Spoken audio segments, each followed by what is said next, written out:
Check us out at any of the following online locations. Send us an email and let's talk. Or go to Meetup and join us at any of our regularly scheduled events. Let's get together and hope to see you soon. Hello, everyone, and welcome to the monthly meeting of the Arkansas Society of Freethinkers. I'm Bert Bradley, and I'm one of the organizers of the Freethinkers.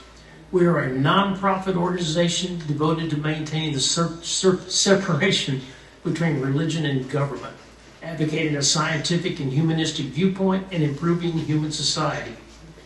Find out more about us on the web at arfreethinkers.org, or, and this is the most reliable way, by getting to know some of the members and organizers of our group by coming to our events. Our calendar is on meetup.com. Just search for the Arkansas Society of Freethinkers. In every program, we have a free thought of the day. The free thought of the day is a segment of our monthly program in which we look at a quote, an idea, or a concept that appeals to us as free thinkers. Here with today's free thought of the day is Chris Barecki.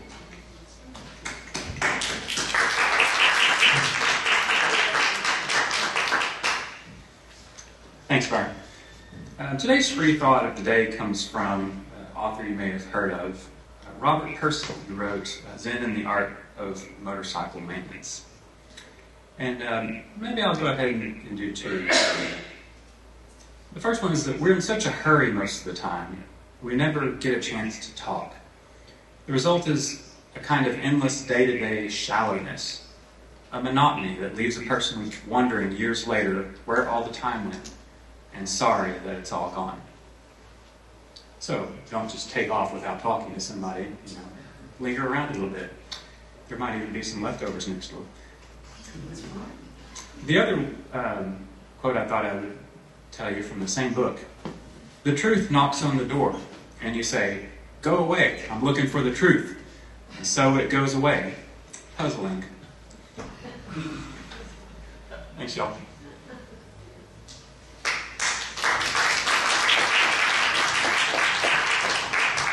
I'm afraid I have to admit that's happened to me more than once. Okay. We have two other items that we do as an adjunct to our speaker, and that is a skeptical sidebar and a member story. And today, we're going to have both of them delivered by one person.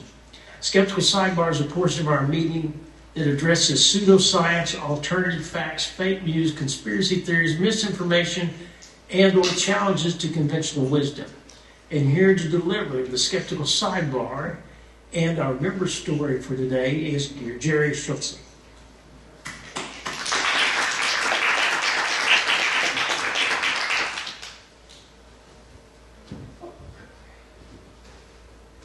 For some reason, I didn't realize I was going to do the skeptical sidebar. I do have one, though, that I can find, but I'm going to do the member story first because I think this is probably a better one.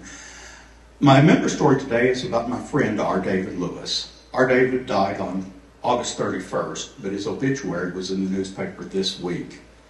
R. David and I were members of at least 4 organizations together.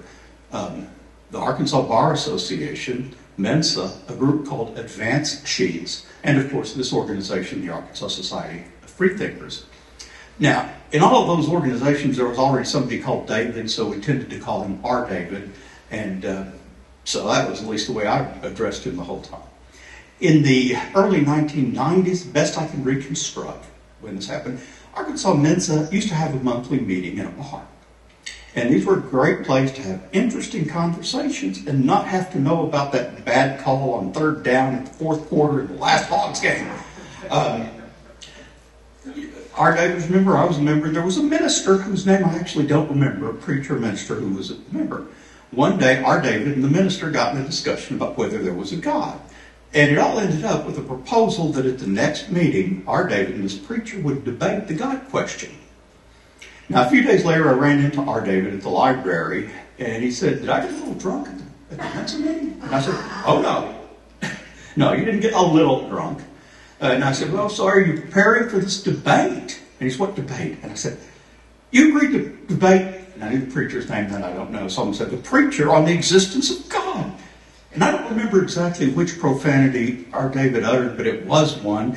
And then I said, well, you better get to work because you've got the affirmative. Now, he wasn't that drunk, he didn't have the affirmative, but the next meeting, he and this guy did do what I thought was a pretty passable debate on the existence of God. And I think that it's very clear, no minds were changed whatsoever, but I think we all enjoyed that meeting. Now, skeptical, okay, what did I do? I actually wrote some earlier.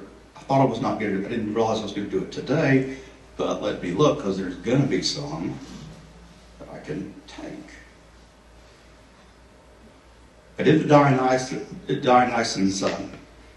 Okay, this is the one about, I'm reading a book by a guy named Nick West. Haven't finished the book yet, so why do I talk about that? But because it gave me an idea. The book is entitled Escaping the Rabbit Hole, How to Debunk Conspiracy Theories Using Facts, Logic, and Respect. What fun is that? Then we went to this Secular Student Alliance meeting a few months ago, and I heard Seth Andrews, and he was saying that reasoning with people and being kind is a good strategy for dealing with conspiracy theorists and trolls on the internet. You know, I don't know if I have the capacity to do that, because I've been a troll on the internet since Usenet days, I mean, before there were web pages even. And if you doubt me, there's actually, I used a rather unique name that you can search, I'll tell you if you want to. And, you know, to me the problem is, being a crackpot is very easy. It's easy to see conspiracies in everything when you don't know how anything works. Being nice to crackpots, that takes some work. That's hard. You know, maybe there are individual crackpots, but in my experience, there's really not much you can say that'll make any difference. You know, I rely on sources that I've relied on all my life. New York Times, Wall Street Journal, Time Magazine, things like that. But you tell them something that came from there, and it's a mainstream media. Yeah. Do your own research. Now, do your own research to these clowns means what you do is go on YouTube and find somebody, some crackpot, espousing some theory. You know, it is true that we have a tendency to believe things that are consistent with our pre-existing beliefs. And that's kind of the way it ought to be, because if we didn't do that, we would never be able to decide anything. But you have to be willing to set those beliefs aside if something challenges them. And the thing about it is, I've got to make sure I'm not the crackpot. I've got to make sure I'm re-examining my own position. And, you know, I've always considered arguing with conspiracy theorists kind of like playing chess with your dog. You win easily. He doesn't know he's been beaten, and he loves the attention. But the problem is, sometimes I love the attention too. All right, I found it, so thank you.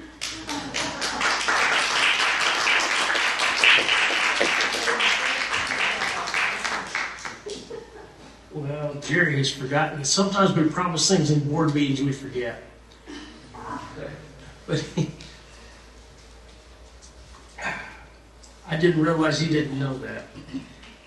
We are supposed to have a speaker today, but for some reason he has been detained. So I'm going to tell you a little story, and then we're going to talk about it some. There's a woman that came home at the end of a long day of working to find her Doberman Pinscher dog in the hallway coughing up blood. She rushed the dog to the vet, and the vet said, whatever's wrong, this is going to be sticky. Don't stay around, go home. So she goes home.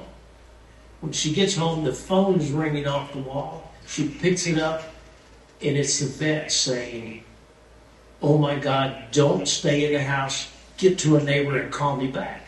So she hangs up the phone, calls the neighbor, goes to the neighbor, calls the vet back, and he said, I found 2 large fingers in your dog's throat. The blood is coming from the fingers he bit off. Now, Jan Harold Brunvon did a series of books on urban legends. The first one, I believe, was called The Vanishing Hitchhiker. And on this particular urban legend, he tracked down the person who actually gave this information to one of the tabloids that they based their story on, because it just showed up in a tabloid printed publication. So he went to the town in, I believe, Madison, Wisconsin, where this originated, and he interviewed this woman. And what she had said in her story was that it happened to her. That's what she wrote to the newspaper. This is not. It turned out it hadn't happened to her, it had happened to her beautician. So he goes to interview the beautician. And the beautician said, no, it didn't happen to me, it happened to one of my clients. So he gets a client's name, and he goes to visit the client, and the client said, no, it didn't happen to me, it happened to my sister's cousin.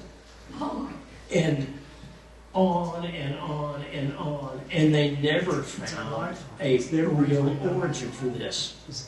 What was fascinating to me about this is the variances of it. When you started tracking down this story, if this story came out of a southern town, the call from the vet was, I found 2 black fingers in your dog's throat. If it came from a northern town, it was always an Eastern European immigrant. And he said, in almost all cases, this whole story revolved around who people in that area were afraid of. If it came from South Texas, it was Hispanic-looking fingers. And he illustrated how people can still kind of tell the truth and be confused, because when he would do book signings, he was told many times, I really loved your appearance on The Tonight Show. And he'd never been on The Tonight Show. And after several of these experiences, it dawned on him that there were people that watched Johnny Carson on Tonight Show and fell asleep and woke up to find him being interviewed by David Letterman and just never understood that the program had changed, because he was on David Letterman several times. It's remarkable, and I started thinking about this when we heard about the Haitian immigrants in Springfield, Ohio, that are eating cats and dogs. We have a presidential candidate who swears it's true. We have a vice presidential candidate who just today, on Meet the Press, when confronted with evidence that it wasn't true, refused to believe it and said, I'm getting calls and emails from my constituents saying they've seen it. I believe my constituents before I believe anything in the media. And so I'm wondering, how many of you have an urban legend that you have heard?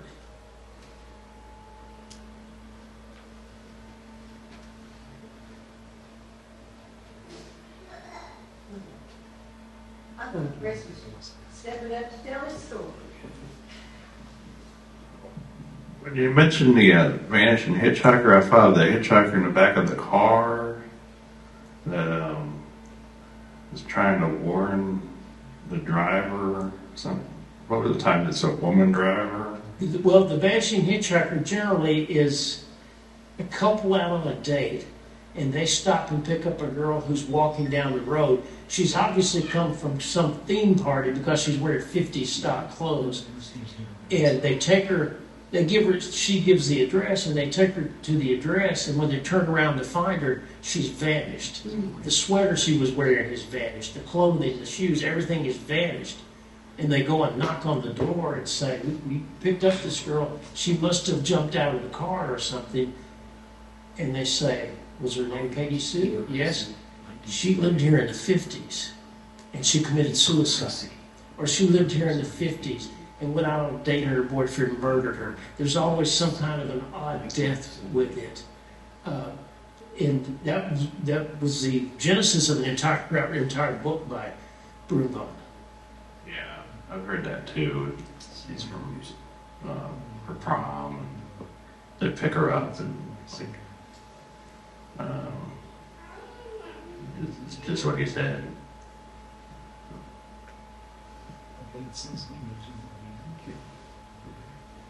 What's your favorite urban legend? Richard, you have to have a favorite urban legend. I've got a few back there, but I can't remember enough details. Yeah, it's hard. It goes in one ear and out the other for me because I'm like, oh, it's just an urban legend. No need to bother with it. Well, I think they do now, but I think as recently as the 80s, this was stuff that you heard and assumed was true because enough people were saying it that it had to be true. I heard most of my life that Dr. Pepper had prune juice in it. Now, I suspect that this is a rumor started by Pepsi and Coca-Cola because they didn't want the competition. I didn't realize until, I guess, sometime in the 80s that Dr. Pepper was a regional brand up until the 80s. It was, or I guess in the 90s is when I figured out it was regional. But it was Texas and Louisiana and Arkansas, and that was about it for a good while. But up into the 80s, they started the I'm a Pepper campaign, and that spread it out a whole lot. The story they tell in the Waco, which is the home of Dr. Pepper, and the home of Dr. Pepper Museum, is that the man that invented it had proposed to his girlfriend. He was soldier. He ran the soda counter at a pharmacy, and he proposed to his girlfriend, and she said, "You have to get my father's permission," and her father said no. And he had told all of his friends, "I'm going to be proposing to Jenny tomorrow," and he was so embarrassed he left town and moved to Waco. And when he got to Waco, and he had this drink he had been making for years, and he got a job at the Central Drugstore in Waco. It's a drugstore that I think still has some advertising around, but I don't think the drugstore itself exists anymore. And people there would just call it a Waco, and they would walk in, and at the time you didn't have bottled and canned soft drinks. They were made by the soda jerk. They would come in and yell, "Shoot me a Waco," and he'd make this concoction he'd been making. My band, I spent my last year of high school in Waco. My band director was John Perot. I don't remember who was the band director before that, but that man was far enough back. The band directors did not change very often at Waco High. The principal changed more often than the band director did. And Mr. Perot's predecessor had a young man come to him and said, "I'm working for this neat little company and they're about to start selling stock. You ought to buy some." So he did, and he bought 100 shares of stock in a company that was not worth a whole lot. I don't think she's bothering us if you guys want to stay. That's okay, we're going to go out for a walk. And he bought 100 shares in it, and the stock grew and it split, and it grew and it split, and it grew and it split. And finally, when he retired, he was making more money from the dividends on his Dr. Pepper stock than he was from his teacher retirement pay. So be nice to your students that are working. I guess that's the moral of that. But Waco has a museum for Dr. Pepper, and that is the story they tell. Chris? You know, it comes to mind that there's a whole genre of urban legends around the satanic panic of the 1980s and early 90s. Yes. Like going on into the West Memphis 3, essentially. Yes, that is true. I listened to a podcast by a man named Bob Ruff. And Bob Ruff was a fireman by trade. He was a fire chief. And listened to a podcast about Adnan Syed that was done by Serial. And Serial was the podcast. This American Life had spun off the Serial podcast. And they investigated the murder that he was convicted, that Adnan Syed was convicted of. And Bob Ruff was so interested in it. And then two of the people on the podcast, or two people involved in the podcast, broke off and started their own podcast strictly about Adnan Syed. And he started investigating that and started his own podcast that he called at the beginning Serial Dynasty. don't know where the dynasty came from, but the serial was from the name of the original podcast, and decided he liked doing podcasting more than he liked the paperwork and the politics involved in being a fire chief. So he quit being a fire chief and earns his living doing this podcast. Now it has 4 or 5 employees. And is responsible for getting 3, 4, 5 people, I think 5 people released from prison on illegitimate convictions. Wow. He's working on now where a man named Joseph was convicted of murdering a local hood in the neighborhood, a local drug dealer, and probably just couldn't have done it. It has an interesting twist because Joseph is behind bars, but Joseph isn't Joseph anymore. Joseph is Jody. Joseph transitioned. And as part of one of the interviews that Bob did with Jody, now is known as Jody, Jody said, if you read the interview over this robbery that I was involved in, you can see that my feet fell off. My shoes fell off my feet as I was running because I was wearing women's shoes, wearing women's slippers. He said, I've always identified as feminine. It's only since I've been in prison and had access to the drugs that I've decided to transition. All this going on at the same time that Bob Ruff was trying to get him out of prison for a murder that a cursory look at things pretty much tells you he could not have done because he was working at the time.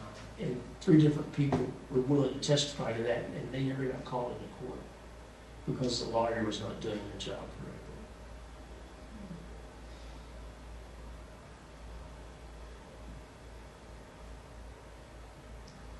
Then there's the urban legend of you can play a vinyl record backwards and, get messages.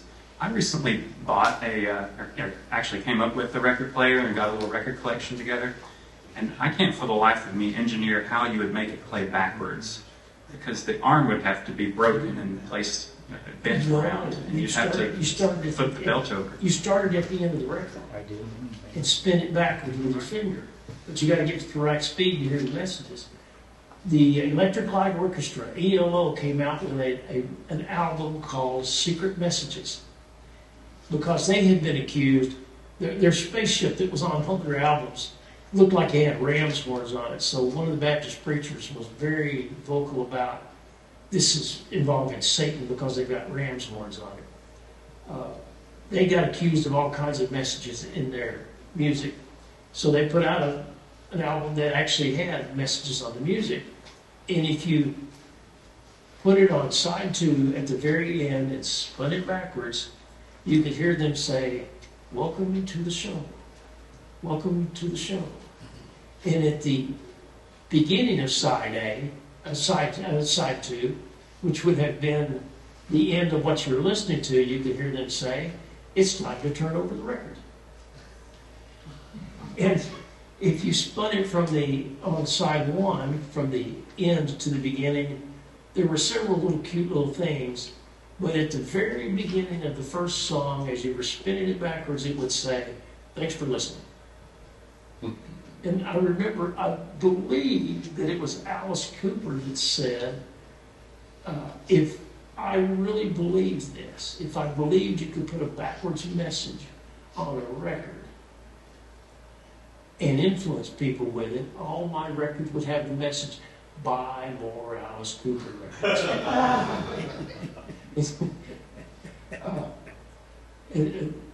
When Led Zeppelin was inducted into the Rock and Roll Hall of Fame, Jack Black did the introduction and said, "Hey guys, when you sold your soul to Satan, and you know you did, come on, you couldn't be this good without it." They all laughed about it. I don't think anyone takes that seriously too much anymore. But there was a lot of that. On one of the Beatles records, supposedly you could hear Paul say, John Lennon saying, "Turn me on, dead man." And that was one of the clues. This is not nothing to do with religion.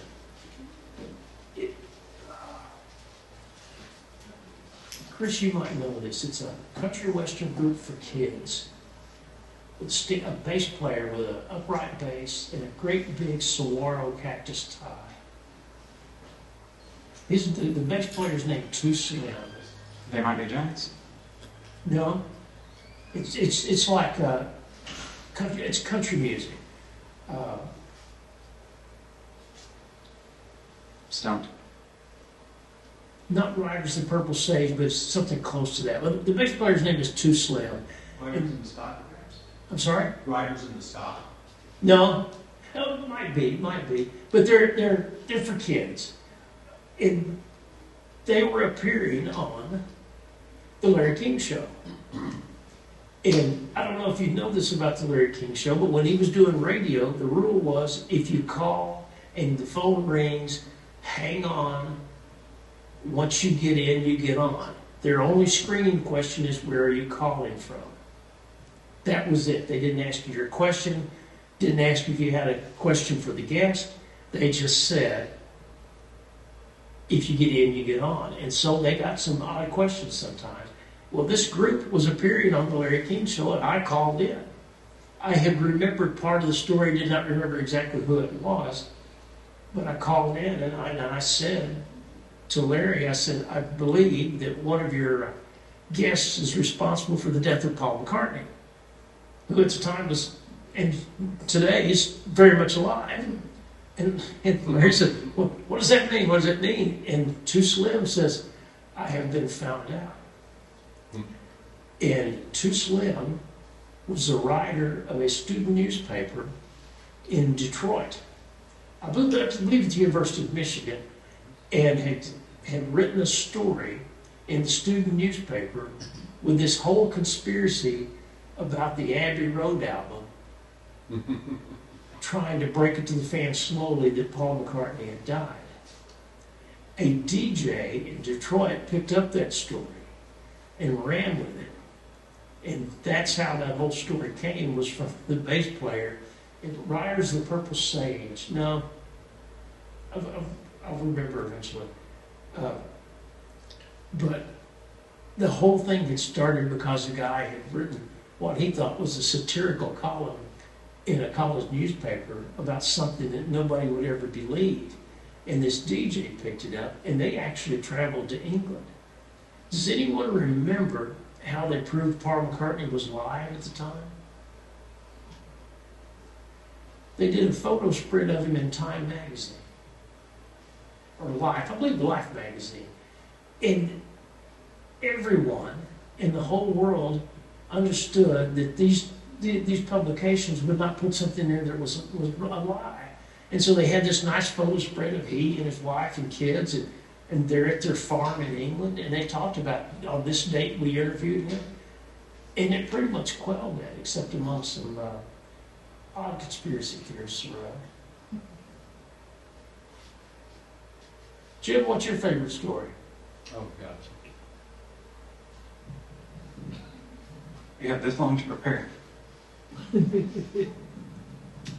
Only thing I can remember is way back when I was in college, the story about the couple that went out parking, and maybe you covered this, I'm not sure, and they heard some noise or something, and they didn't think anything about it, and a little bit later they drove off, and there was a hand torn off on the handle on the outside of the car. A hook? So that's what it was. So it was a Hook? Yes. hook. It was probably Captain Hook. Jan Harold Brunbaum addressed that in one of his books, and he said the thing he could never get past when hearing that story as a kid was, to begin with, why did we have a maniacal killer taken to the hospital and given a hook for a hand in the first place? And if that was the case, why would he go up to a car where two people were making out in and reach for the door handle with the hook? He reached for it with his good hand.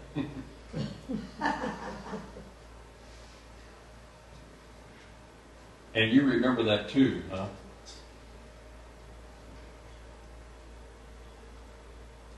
it kind of, a lot of people who believe urban legends, I wonder if there's something that they have in common, in that they tend to believe things from testimony of people around them more so than, say, mainstream sources of information like, science, historians, books, media, reporters, that kind of thing. And I wonder if that tendency is extending now to where there are people who will believe a YouTube influencer or a TikTok influencer over, pretty much anything, as the whole Springfield, Ohio thing is illustrated. And I just kind of wondered if it was a different way of thinking, a different epistemology, that you have to think this way. You have to just take people at their word when they say they saw something, because, well, maybe you were raised that way in an institutional way. I don't know. It's interesting. I remember a few years ago, it was said that people in my generation would always remember where they were when they heard that John Kennedy died, when John Lennon died, is when Dan Quayle was put to be vice president. I remember distinctly where I was when I found out that Elvis Presley had died. There were three of us working in a paint store, and a woman came in and said, "Did you hear that Elvis died?" It was in the afternoon. And none of us believed it until we turned the radio on and heard the radio say that Elvis had died. And at that point, there wasn't a music station in the world, probably, that was not talking about Elvis Presley died. And they were playing his music again. He's one of those people that has sold a lot more music since he died than when he was living.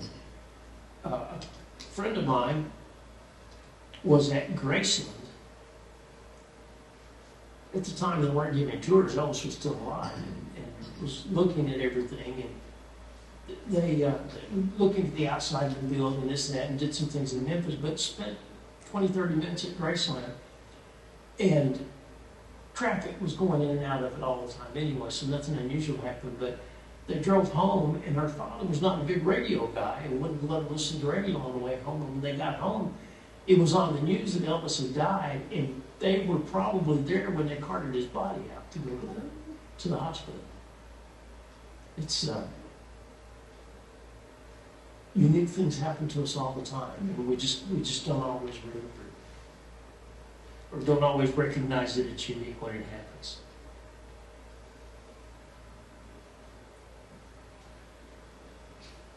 Anyone else? Yes, Jerry. This would have been better if I actually looked back at it, because it's something I remember from childhood, but I remember reading in a newspaper article that supposedly Lenin, not John, Vladimir, had written this how to destroy America, and it was things like, get the kids interested in sex, get them interested in trivial matters of no importance, and then the end of it is somebody says, yeah, this is what he planned, and doesn't that describe America now? Well, of course, Lenin never wrote any such thing. But it was basically a way that whoever started this was able to complain about everything going on in the world that they didn't like. And so they're going to blame it all on Vladimir Lenin. There have also been a lot of advice to young people to, don't complain, just work hard and all of that, supposedly coming from successful businessmen. And frequently you find out that just wasn't them. These false attributions do cause things to spread. If you think Bill Gates said it, it's more important than if you think the crack pot down the street wrote it down.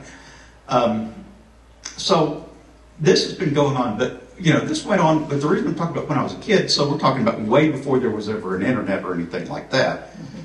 In those days, for the most part, you could rely on newspapers. In this particular case, of course, you couldn't, but for the most part you could. And we all had kind of a universal understanding of what was going on in the world from nightly news, newspapers, and sources like that, Time Magazine, U.S. News and World Report. Today, there's really no such thing. I mean, it's, to me, very, very sad how few people will subscribe to the local newspaper. Sure, it's expensive, but it's worth it. And the thing is that spreading of ridiculous Haitians eating your dog stories is so easy because all you got to do is have somebody say it. But I mean, it happened to the Republicans as well. Vance was accused of sexual relations with a couch in an obvious joke. It was so obvious that it was a joke because he said, on pages so-and-so of the book, and I thought, I thought I read that, don't remember it, looked at the book, of course it was not there. But the thing about it is that I think that probably the moment they knew that Vance was going to be the nominee, consultants went to work trying to figure out all the good reasons that would be a bad idea. But instead of any of those talking points hitting the news, it was a couch story. So you just wonder today, we've got to work hard to find things that we believe, but we've got to recognize that there is a huge advantage in making up stuff that that supports your pre-existing worldview. I saw a picture today. I believe that it was not AI. I believe it was an actual photograph of 3 women who were all wearing red hats that had a script, MAGA on it, MAGA, not the hats that Trump is selling. And they had red paint on their faces, and they had red T-shirts, and the red T-shirt had a couch on it, and the word Vance over the couch. And they were all 3 standing together at what appeared to be a Trump rally or a Republican rally. And I'm thinking, it's kind of like with Biden embraced the Brandon thing. It started, instead of let's go Brandon, it was start Brandon. And these people have embraced that, but I'm not sure that's the way to do it. I think they were describing themselves as couches. John? I remember, I don't know exactly the facts of it, because I don't really go in for urban legends, but there was one urban legend, if I remember correctly, that somebody had put razor blades on seats in movie theaters. You remember that one? I remember razor blades and apples. Oh yeah, well, razor blades and apples, but where I run across them once in a while now is my wife, once she learned how to use a computer. In fact, I bought her a little cell phone one time, and it was kind of you lift up and you have a keyboard. So she gets this message from my daughter. I forgot what the message was. She said, "Oh, look, here's this message." I said, "Yeah, you too can do that." She said, "What?" I said, "Yeah, and what you do is you can type in the thing and everything else." That was probably the worst mistake I ever made, because now she has everybody in the world, I think, that she communicates with through text. But she'll get a text every so often from one of her friends, and she'll say, "Here's this thing." I say, "Well, it's probably an urban legend." "Well, how do you check that?" I said, "Oh, I just go and, look it up, because most of them are on the net." So I go on there and say, "Nothing to believe." And so most of the urban legends now are ones that my wife gets, that I knock down. She gets back to her friends, and the friends feel foolish and never tell her anything again. I went to Orlando. I took a friend to Orlando to visit her best friend. And while I was there, I had dinner with a cousin. We exchanged phone numbers. I have a habit of, when somebody gives me a phone number, saving it in a phone with their name beside it. She does not have that habit.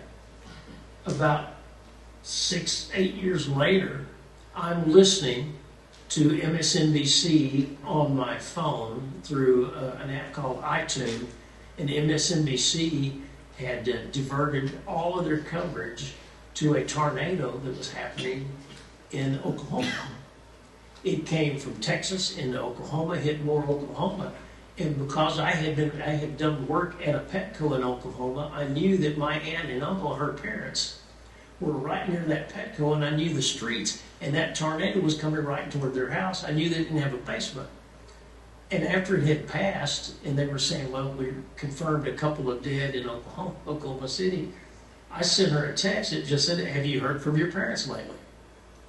And she had no clue who was sending it. And so she very quickly called her mom and dad and said, you okay? Yeah. Well, a tornado came through, but we went to the community center like we always did. Well, I got this weird text from someone, and I don't recognize the number. My aunt recognized the number and said, no, it's your cousin. But I can imagine just in the middle of the day, she's a professor at University of Central Florida. And I can just imagine in the middle of her work day, she gets a text saying, have you heard from your mom and dad lately? I think that will wrap things up. There is one good thing you should mention. Well, okay. We need to remember the holiday coming up on the 19th. It's Talk Like a Pirate Day. So just everybody, ahoy and avast, mateys. The big Talk Like a Pirate Day. Hope you enjoy it.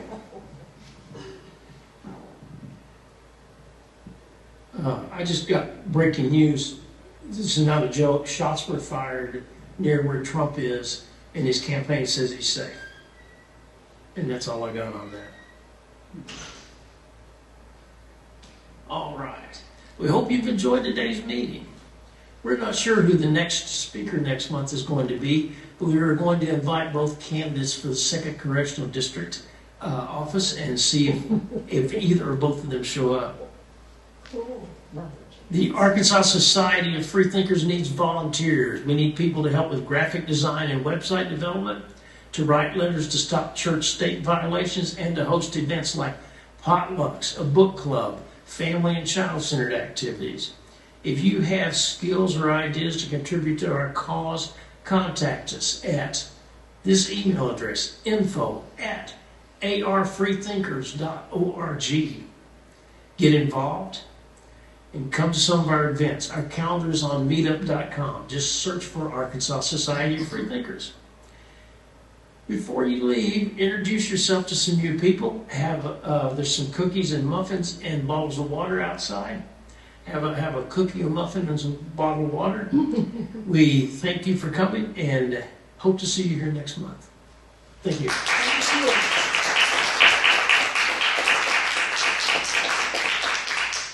If you'd like to know more about the Arkansas Society of Freethinkers, check us out online at arfreethinkers.org.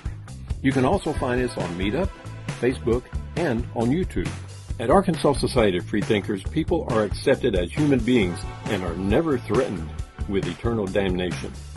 In a nutshell, a freethinker believes there are no imaginary gods whose dogma is sent to control the human race. Rather, we are all human beings responsible for our own actions and our own future. Check us out at any of the following online locations. Send us an email and let's talk. Or go to Meetup and join us at any of our regularly scheduled events. Let's get together and hope to see you soon.